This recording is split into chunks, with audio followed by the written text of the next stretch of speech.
சட்டம் மாறி வந்து மண்ணை முட்டும் காலில் சூழ்ந்து கைகள் தட்டும் வாழியவே என்னவராட்சி திசைகள் எட்டும் நம்மவராற்றல் விண்ணை முட்டும் எட்டு திக்கும் முரசு கொட்டும் வாழியவே. ஆனாலும் எல்லாவற்றுக்கும் ஒரு விடை இருப்பது போல் இதற்கும் ஒரு விடையை கண்டறிய வேண்டுமல்லவா? இங்கு தாங்கள் தாமதிக்கும் ஒவ்வொரு நாளும் பாண்டிய இளவரசர் சிறைவாசம் அதிகமாகிறதல்லவா? அதற்காக விஜயபூபதியை நான் நாட்டை விட்டு வெளியேற்றிவிட முடியுமா? விஜயபூபதியே அதற்கு தயாராக இருந்த பொழுதும் நான் அவரை தடுத்து வைத்திருப்பது அதற்காகவா?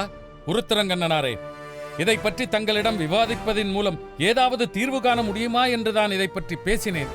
ஆனால் பிரச்சனை தொடங்கிய இடத்திலேயே நிற்கிறது. ஒன்று மட்டும் நிச்சயம், இளம்வடுதிக்காக விஜயபூபதியை இழக்க முடியாது. அதேபோல் விஜயபூபதிக்காக இளம்வடுதியையும் இழக்க முடியாது.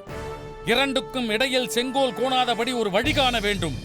வேலென்று வென்றி தருவது மன்னவன் கோலதுவும் கோடாது எனும் வள்ளுவனின் வாக்கின்படி செங்கோன்மை மாறாமல் சிறந்த வழி ஒன்றை கண்டுபிடிக்க வேண்டும். கூடிய விரைவில் கண்டுபிடிக்கிறேன். முத்துநகை, இதில் உன் உதவிதான் எனக்கு பெரிதும் தேவை. பகைவனை அவனது இருப்பிடத்திற்கே சென்று வீழ்த்தியது போல் நண்பனாக இருந்து பகைவனாக மாறியிருக்கும் சேர மன்னனையும் உன் அறிவு கூர்மையால் மாற்றி சில திட்டங்களை தீட்ட வேண்டும். நான் எடுக்கப் போகும் அம்முயற்சியில் நீ உன் முழு திறனோடு செயல்பட வேண்டும். நிச்சயம் அண்ணா. நாம் பிறகு சந்திப்போம்.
நெஞ்சு உடம்படுதலின் ஒன்று புரிந்து அடங்கி இரவின் வருவும் இடும்பை நீங்க வரையக் கருதுமாயின் பெரிது உவந்து ஓங்குவரை இழிதரும் வீங்கு பெயல் நித்தம் காந்தளம் சிறுகுடிக் கௌவை பேணாது அரிமதர் மழைக்கண் சிவப்ப நாளை பெருமலை நாடன் மார்பு புனை ஆக ஆடுகம் வம்மோ காதலம் தோழி வேய்ப்பயில் அடுக்கம் புதையக் கல்வீழ்த்து இன்னிசை முரசின் இறங்கி ஒன்னார் ஒடுபுறம் கண்ட தாழ்தோய் தடக்கை வெல்போர் வழுதி செல் சமத்து உயர்த்த அடுபுகள் எக்கம் போல கொடிபட மின்னிப் பாயின்றால் மழையே. காதல் தோழியே, பெரியதான மலைநாட்டை உடைய நம் தலைவன் இருவர் மனமும் ஒன்றுபடுதலால் மணந்து கொள்ளும் அதனையே விரும்பி இரவிலே வருகின்ற துன்பம் நீங்க விரைவில் வரையக் கருதியுள்ளான். அதனால் காந்தள் மலருள்ள இந்த சிறிய ஊரில் உள்ளவர்கள் கூறும் பழிச்சொல்லை பொருட்படுத்த இனி தேவையில்லை. உயர்ந்த மலையிலிருந்து இறங்கி வரும் மிக்க மழை நீரால் உண்டான அருவி நீரில் நம் தலைவனின் மார்பே தெப்பமாக சிவந்த வரி படர்ந்த குளிர்ந்த கண்கள் சிவக்கும்படி நாளை நாம் மகிழ்ந்து விளையாடுவோம், வருவாயாக. மூங்கில் நிறைந்த பக்க மலைகள் மறையும்படியாக காலிறங்கி இன்னிசை பொருந்திய முரசல் போல ஒலித்து ஓடும் பகைவரின் புறமுதுகு கண்டவனும் முழந்தாள் அளவு நீண்ட கையை உடையவனும் போரில் வெல்லும் தன்மை உடையவனும் ஆன போரில் வெல்ல வெல்ல பாண்டியன் உயர எடுத்து தூக்கிய கொல்லும் புகழ்வாய்ந்த வேல் போல வரிசைப்பட மின்னி மழை பரவி பெய்வதை காண்பாயாக.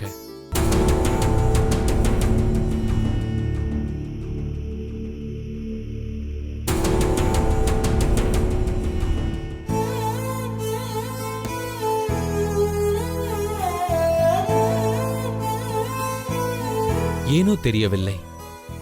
நான் எழுதிய இந்த பாடலையும் அதன் அர்த்தத்தையும் படிக்கும்போது என்னையும் அறியாமல் என் மனதில் உன்னை பற்றிய நினைவுகள்தான் எழுகின்றன மலர்கொடி. ஒரு நாள் இதுபோல் நான் உட்கார்ந்து கவிதை எழுதிக் கொண்டிருந்தேன்.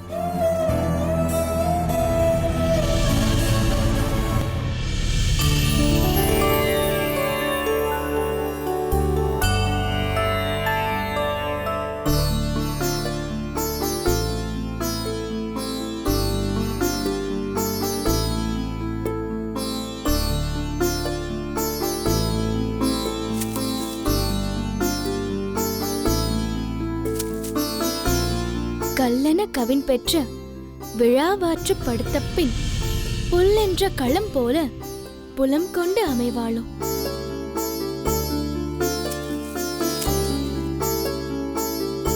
ஆள்பவர் கலக்குற அலை பெற்ற நாடு போல் பாழ்பட்ட முகத்தோடு பைதல் கொண்டு அமைவாளோ.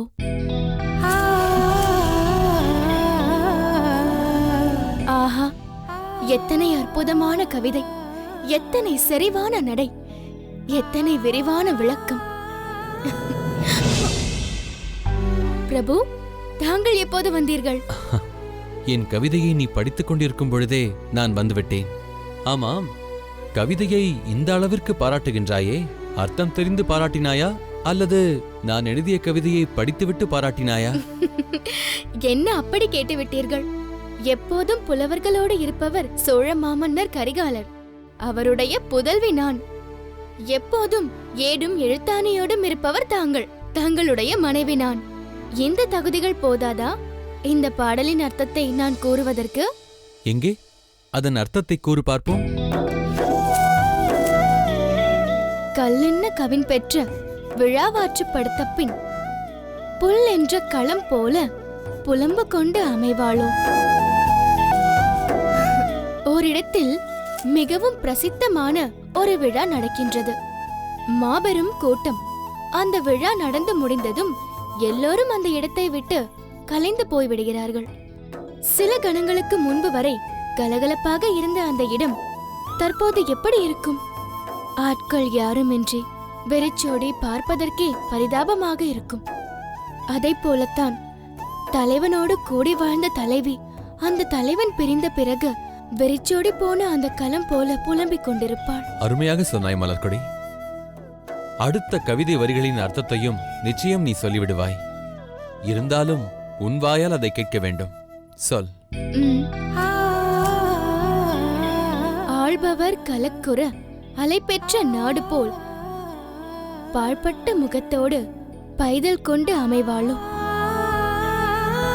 ஒரு நாடு மிகவும் சிறப்பாக இருந்து கொண்டிருந்தது. ஆனால் அதைவிட பலம் வாய்ந்த வேறொரு நாடு அதன் மீது படையெடுத்து வரப்போவதாக ஒரு செய்தி வருகின்றது. அந்த படையெடுப்பு செய்தியை கேட்டதிலிருந்து அந்த நாடு அலைபாய்ந்து கொண்டிருந்தது. மிகவும் துன்பத்தில் இருக்கின்ற அந்த நாட்டு மக்கள் பாழ்பட்டு போன முகத்தோடு என்ன செய்வதென்று தெரியாமல் எப்படி தவித்துக் கொண்டிருப்பார்களோ அப்படி தன் காதலனை பிரிந்த காதலி புலம்பிக் கொண்டிருப்பாள் என்பது இந்த பாடலின் அர்த்தம். அருமை மலர்கொடி, அருமை. உன்னை மனைவியாக பெற்ற நான் மகா பாக்கியசாலி. அரசியலங்குமரி கரிகாலரின் மகள் என்பதை இதன் மூலம் நீ நிரூபித்து விட்டாய். பிரபு, எனக்கு ஒரு சந்தேகம். உன் சந்தேகம் எதுவாக இருந்தாலும் கேள் மலர்கொடி. தாங்கள் எதற்காக இப்படி ஒரு கவிதையை எழுத வேண்டும்? நமக்குள் ஏதாவது பிரிவு ஏற்பட்டுவிடும் என்று தங்களுக்கு தோன்றியதா? அதனால்தான் தங்களுக்கு இப்படி ஒரு கவிதையை எழுத தோன்றியதா? அடடா, நீ ஏன் இப்படி எண்ணிக்கொண்டிருக்கிறாய் மலர்கொடி? பொதுவாக இலக்கியத்தில் குறிஞ்சி நிலத்தில் காதலர்கள் இணைந்து வாழ்வதையும் பாலை நிலத்தில் காதலர்கள் பிரிந்து செல்வதையும் புலவர்கள் பாடுவார்கள். நான் குறிஞ்சி நிலத்தை பாடிய பிறகு பாலை நிலத்திற்காக இப்படி ஒரு பாடலை பாடினேன். ஏனோ தெரியவில்லை பிரபு. இதை படிக்கும்போது நமக்கும் இப்படி ஒரு நிலைமை ஏற்பட்டால் என்ன செய்வது என்ற அச்சம் உண்டாகிறது. கவலைப்படாதே மலர்கொடி, நிச்சயமாக நமக்கு அப்படி ஒரு நிலைமை வராது.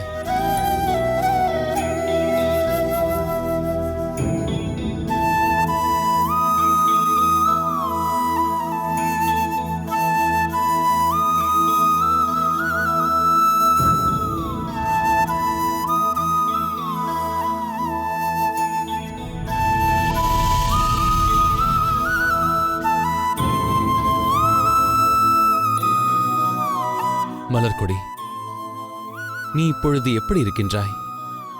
உன் நலம் அறிந்து கொள்ள நான் ஆவலாக இருக்கின்றேன். ஆனால் அதை எப்போது யார் மூலம் தெரிந்து கொள்ளப் போகிறேன் என்றுதான் எனக்கு தெரியவில்லை. சேர மன்னரால் நான் சிறைப்படுத்தப்பட்டிருக்கும் செய்தி உனக்கு தெரிவிக்கப்பட்டதா? இல்லை, உனக்கு அந்த செய்தி தெரிவிக்கப்பட்டிருக்காது. என் பெற்றோர் இதை உனக்கு தெரிவித்திருக்க மாட்டார்கள். உன்னால் அந்த வேதனையை தாங்கிக் கொள்ள முடியாது என்று அவர்களுக்கு தெரியும். நான் சிறைப்பட்டதை அவர்கள் உனக்கு சொல்லியிருக்க மாட்டார்கள். மலர்கொடி, பிரிவுத் துயர் உண்மையிலேயே கொடுமையான ஒன்றுதான்.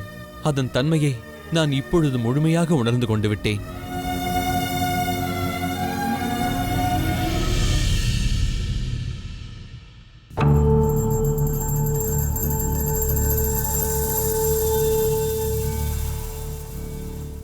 வணக்கம் மகாராணியாரே. வாருங்கள் பிரதானியாரே. இளவரசியாரே, நலமாக இருக்கிறீர்களா? நலமாக இருக்கிறேன். பிரதானியாரே, நான் தங்களை இங்கு வரவழைத்ததின் நோக்கமே எனக்கிருக்கும் சில சந்தேகங்களை தங்களிடம் கேட்டு உண்மைகளை தெரிந்து கொள்ள வேண்டும் என்பதற்காகத்தான். தாராளமாக கேளுங்கள். எனக்கு தெரிந்த உண்மைகளை நான் எப்போதும் சொல்வதற்கு தயாராக இருக்கிறேன். நல்லெண்ண விஜயமாக நம் சேர நாட்டுக்கு வந்த பாண்டிய நாட்டு இளவரசர் இளம்வழுதி எதன் பொருட்டு இப்போது நம் மன்னரால் சிறை வைக்கப்பட்டிருக்கின்றார்? நம் மன்னரை கொல்ல முயன்ற குற்றத்திற்காக அவர் சிறை வைக்கப்பட்டுள்ளார். இளவரசர் இளம்வழுதி நேரடியாக தானே இச்செயலில் ஈடுபட்டிருக்கின்றார், அப்படித்தானே? இல்லை மகாராணி அவர்களே, இளவரசர் இளம்வழுதி நேரடியாக இச்செயலில் ஈடுபடவில்லை. அவருடன் வந்த சோழ வீரர்கள்தான் அக்கொலை முயற்சியில் ஈடுபட்டனர். சோழ வீரர்கள் தானே கொலை முயற்சியில் ஈடுபட்டனர். அதற்கு இளவரசர் இளம்வழுதியை எதற்காக கைது செய்ய வேண்டும்? சேர மன்னரை கொலை செய்வதற்கு திட்டமிட்டு சோழ வீரர்களை தூண்டிவிட்டதே இளம்வழுதிதான் என்பது அவர் மேல் சுமத்தப்பட்டிருக்கும் குற்றச்சாட்டு. அதன் காரணமாகத்தான் அவர் சிறை வைக்கப்பட்டுள்ளார். இளவரசர் இளம்வழுதி மீது சுமத்தப்பட்டிருக்கும் குற்றச்சாட்டு உண்மையாகத்தான் இருக்கும் என்று தாங்கள் நம்புகிறீர்களா? எனக்கென்னவோ பாண்டிய நாட்டார் மீது சேர மன்னருக்கு இருக்கும் சந்தேகத்தை தீர்ப்பதற்காகவும் தன் தந்தை மீது ஏற்பட்ட களங்கத்தை துடைக்க வேண்டும் என்பதற்காகவும் நம் நாட்டிற்கு நல்லெண்ண விஜயம் செய்த இளவரசர் இளம்வழுதி இப்படி ஒரு காரியத்தில் ஈடுபட்டிருக்க மாட்டார் என்றுதான் எனக்கு தோன்றுகிறது. இளவரசியாரே, தங்கள் கருத்தும் வரவேற்கக்கூடிய நல்ல கருத்துதான். ஆனால் சந்தர்ப்பங்களும் நிகழ்வுகளும் இளவரசருக்கு எதிராகத்தான் இருக்கிறது. இளவரசர் இளம்வழுதியின் பாதுகாப்பிற்காக அவருடன் வந்த சோழ வீரர்கள் அவரின் கட்டளைப்படிதான் தாங்கள் செயல்பட்டதாக அவையில் நிரூபித்து விட்டார்களே. அதை நமது மன்னரும் நம்பிவிட்டாரே. இப்படி வலுவாக அமைந்துவிட்ட சந்தர்ப்பங்களுக்கும் சாட்சிகளுக்கும் எதிராக எதுவும் நம்மால் செய்ய இயலாது என்பதுதானே இப்போதைய நிலைமை மகாராணியாரே. என்னை பொறுத்தவரையில் தான் செய்யாத குற்றத்திற்காகத்தான் இளவரசர் இப்போது சிறைப்படுத்தப்பட்டிருக்கிறார் என்பது என்னுடைய கணிப்பு. பிரதானியாரே, எதன் அடிப்படையில் தான் செய்யாத குற்றத்திற்காகத்தான் இளவரசர் இளம்வழுதி சிறைப்படுத்தப்பட்டிருக்கிறார் என்று தாங்கள் கருதுகின்றீர்கள்? இளவரசர் இளம்வழுதியுடன் பாதுகாப்பிற்காக வந்த சோழ வீரர்கள் மீதுதான் எனது சந்தேகம் அனைத்தும் இருக்கிறது. அவர்கள் நம் நாட்டிற்கு வந்து சேர்ந்த அன்று இரவு சோழ வீரர்களின் தலைவனாக விளங்குபவனும் நம் சேர நாட்டு தளபதியும் சந்தேகத்திற்கு இடமளிக்கும் வகையில் பேசிக் கொண்டிருப்பதை நானே நேரில் பார்த்தேன்.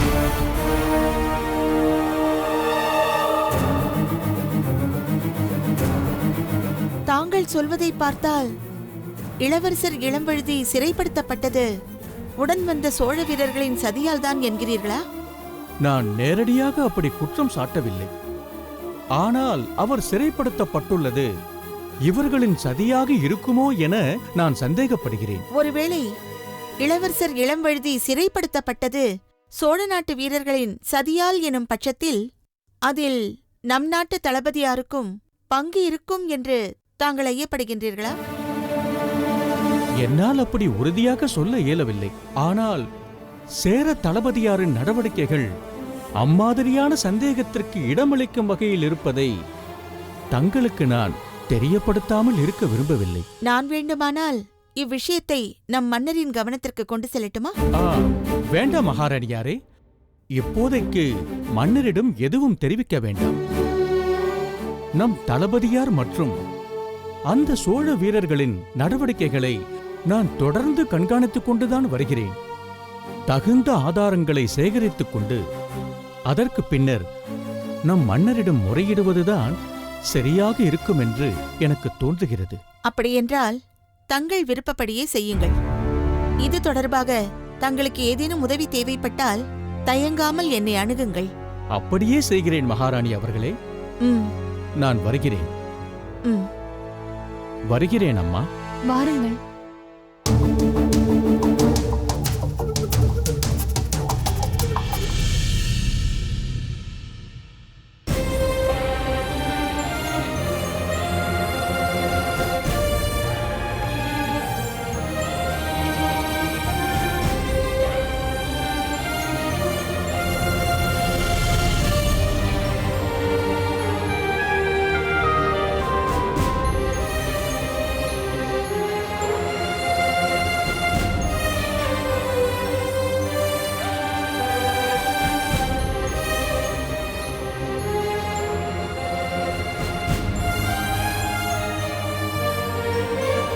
பார்த்தாயா கதிர்காமா, தந்தையார் இப்படி வருத்தத்தோடு இருப்பதை இதற்கு முன் பார்த்திருக்கிறாயா? இல்லை அக்கா, இப்போது சில நாட்களாகத்தான் இப்படி இருக்கிறார். அதிலும் இப்போது உச்சகட்டமாக ஒரு பிரச்சனை நடந்து கொண்டிருக்கிறது. அதை பற்றி எனக்கும் தெரியும் அக்கா. நம்மால் இயன்ற மட்டும் அவரது வருத்தத்தை மாற்றும் வகையில் நாம் ஏதாவது பேச வேண்டும். ஆனால் அவருக்கு நாம் புத்திமதி சொல்வது போல் இருந்துவிடக்கூடாது.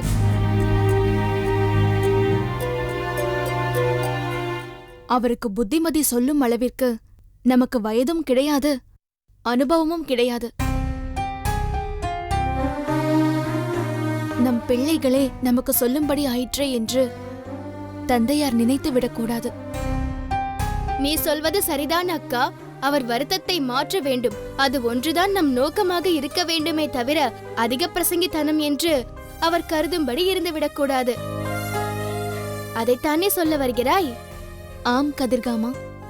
சரி அக்கா, வா.